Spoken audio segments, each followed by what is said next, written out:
हामी कम त हिँड्यौं वहाँबाट हिँडेर बेतनी आइपुग्यो फाइनल्ली यो बाटो हिँड्दा जमानाको यादहरू ताजा भयो कि भएन हजुरलाई?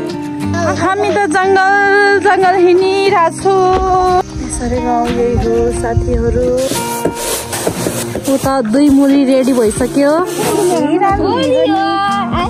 कहिले के खाछ कहिले के खाछ। Hi everyone, welcome to my new video.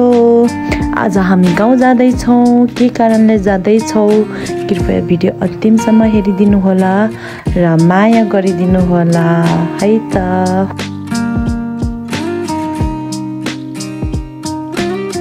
भएको जति निम्बु पानी सबै उठाएको अवस्था दिदीहरूले उठायो, सबै उठायो।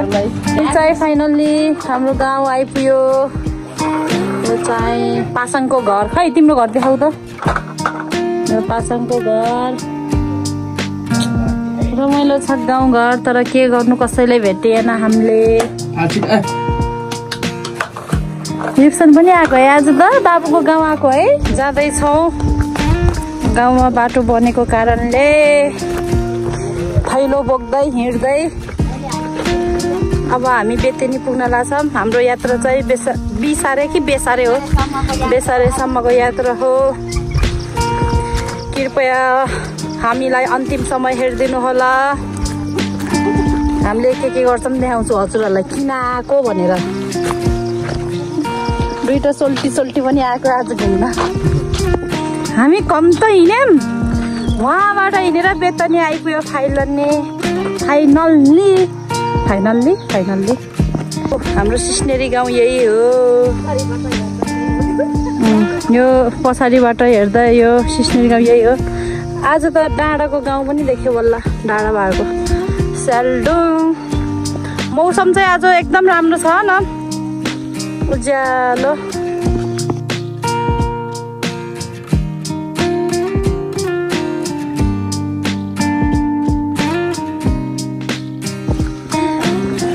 जे होस् गाउँको गोरेटो बाटोहरू मस्त ढलाइ भएको छ।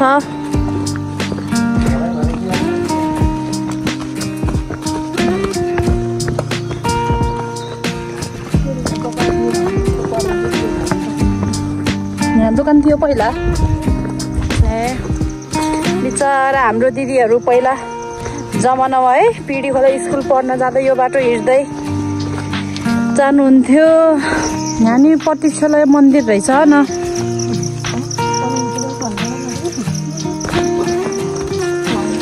यो बाटो हिँड्दा जमानाको यादहरू ताजा भयो कि भएन हजुरलाई? आखा याद आखा के कुरा याद आखा नि। यो मुना दिदीले फेरि यहाँ के टिपेको न्युरो टिपेको अरे भेत्ता हिमाल चढेर। ल आउनुहोस् हिँड्नुहोस्।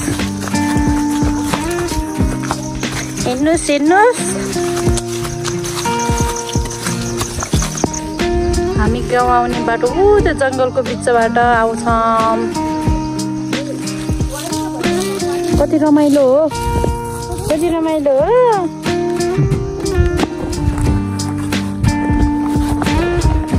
मेरो पुन्टु हिँडेको फुपू र दुईटा फुपू अगाडि न्युरो खोज्दै हिँडेछ। पछाडि युक्सन गुरुङ हिँडिरह मजाले। बाबु युक्सन गुरुङ हो। फुपूको पछि हिँड्नु है नलटिकन। होइन यतै हो कि बाटो खोज्न मात्र आएको न्युरो। कहिलेकाहीँ नेट बिनाको जिन्दगी पनि कटाउन मजा आउँदो रहेछ। मकैहरू मस्त भइरहेको। यो डाँडा चाहिँ कोखे गाउँ। मस्त डाँडा। आजको दिन एकदम राम्रो छ।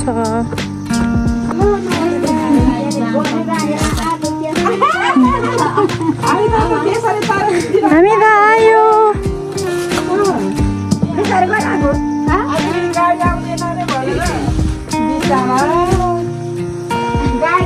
लाइभ यो हामी बस्नु न झन् कुर्सीमा पठाओस्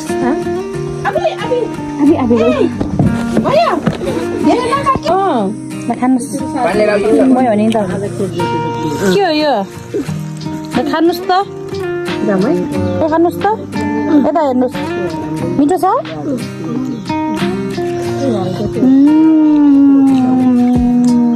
यम्मी यम्मी खानुहोस् खानुहोस् न फेरि के छ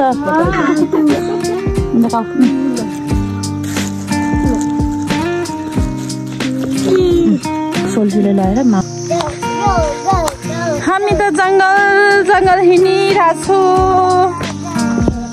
युक्सन मलाई पनि आफू गर न युक्सन मलाई नि आफू गर्नु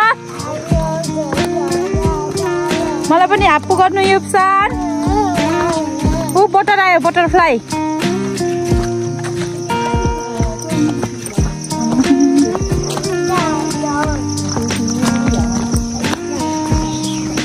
अहिले त छैन त्यो पुरानो बाटो त सबै भिड भयो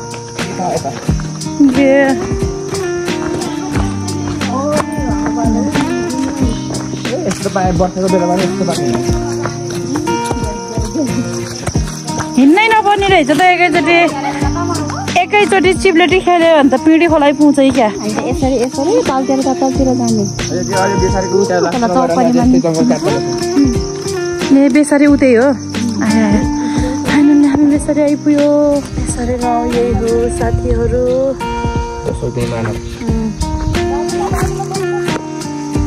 युक्सनलाई बोक्न नसकेको अवस्था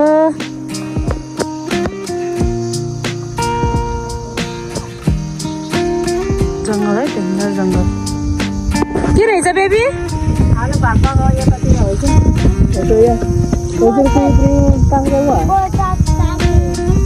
के खाने रे मटर खाने कटर भन न खै कटर खै बेबी कटर वाउ कटर खानी हो कटर खाने बेबीले खतरा फले खा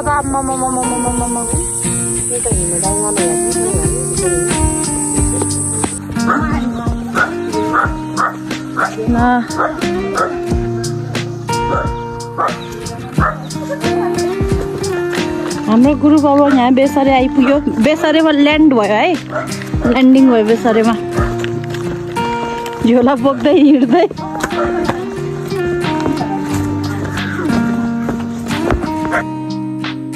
बनाना पनि आइयो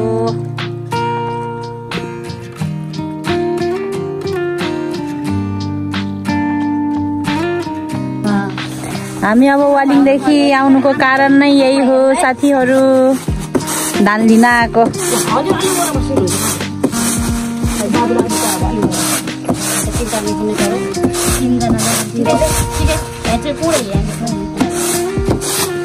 हाम्रो आमाकोमा धान लिन आएको हामी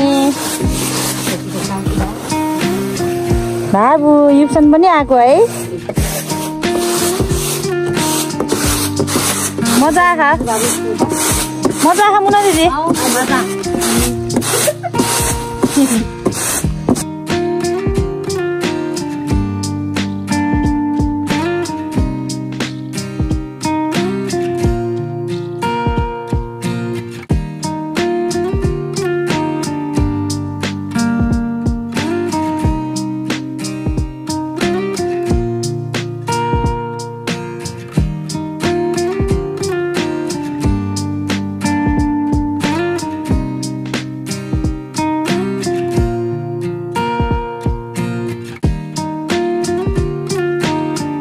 हामी चाहिँ धान भर्दैछौँ आमाले धान भरिराख्नु भयो उता 2 मुरी रेडी भइसक्यो हाम्रो काम रफ्तार दमदार तरिकाले चलिरहेको फेरि यतातिर भयंकर रूपमा हाम्री बहिनी कान्छी बहिनी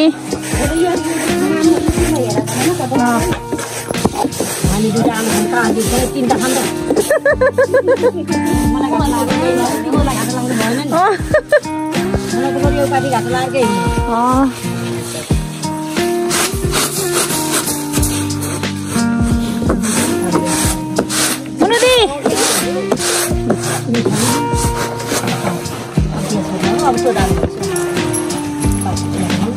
दालै भरे छैन हौ यता फेरि ठुलो मान्छेले फेरि ठुलो काम गरे हो को हो यो दिदी हो कसको दिदी हो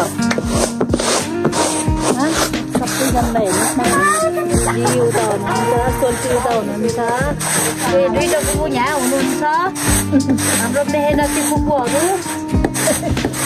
मुनु फुपू नआए त झन् रुन पर्ने रहेछ नि हामी त कतै हुन्छ 4 मुरी धान बोकियो फाइनल्ली पासाङलाई ल्याएको आज मजा काम लाग्यो ल सिद्धियो हाम्रो काम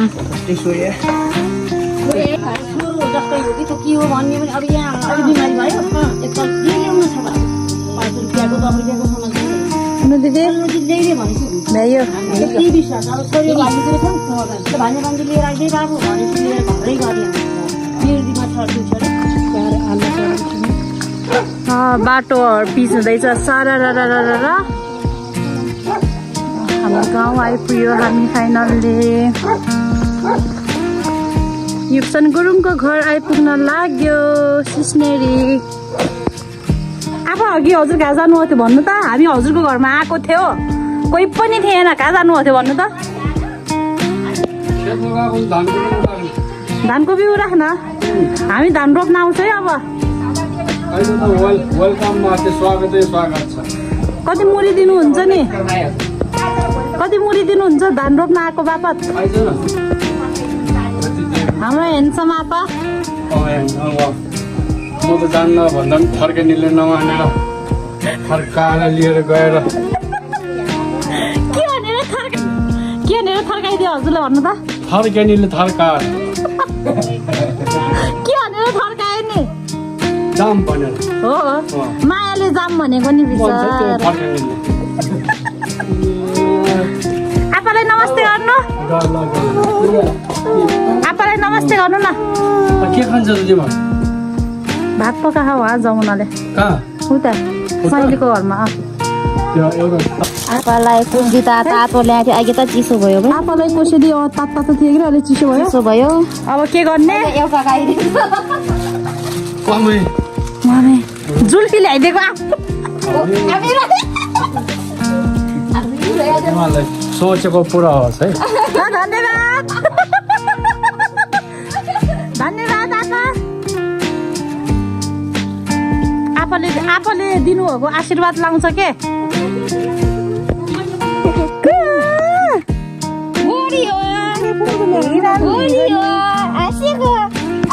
फुपू र भदैनी फुपू भदैनी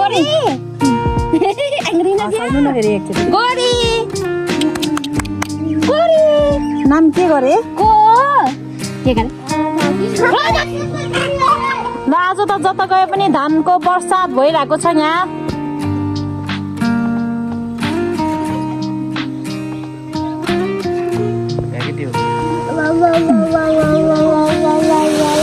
धानको बर्सात लोकल कुखुरा खान मन छ भने सम्पर्क गर्नु है यहाँ काम गर्ने मान्छेहरूले कहिले के खान्छ कहिले के खान्छ चेस फुपू चेस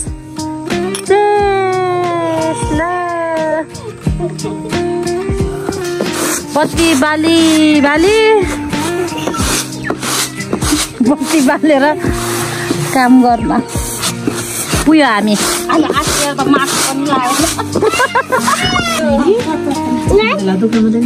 हामी त लाइट बालेर माम खाए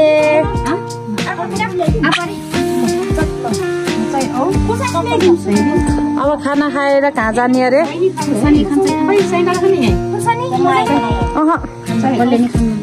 नखायो है